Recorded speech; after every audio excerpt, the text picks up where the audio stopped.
சிலந்திக்கு மறுபிறவி அளிக்கும் சிவபெருமானின் அன்பு நம்மை ஆழமாக தொடும்.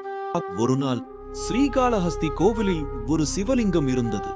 அச்சிவலிங்கத்தை பக்தி சிரத்தையுடன் ஒரு சிலந்தி பூக்கள் இட்டு வழிபட்டு வந்தது. ஆனால் ஒரு யானை தினமும் அங்கு வந்து நீரால் அபிஷேகம் செய்து தொந்தரவு செய்தது. சிலந்தி யானையின் வருகையால் சிவலிங்கத்தின் மேல் இட்ட பூக்களும் இலைகளும் சேதப்படுவதைக் கண்டு மனம் கலங்கியது. தன் முழு பலத்தையும் திரட்டி யானையை அச்சுறுத்த ஒரு வலையை சிவலிங்கத்தின் மீது கட்ட ஆரம்பித்தது.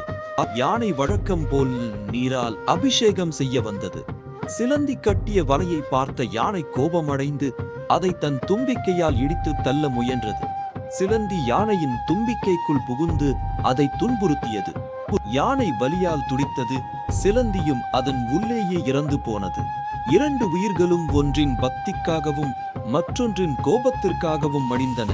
பக்தியை கண்ட சிவபெருமான் அங்கு தோன்றி சிலந்திக்கு அருள் புரிந்தார்.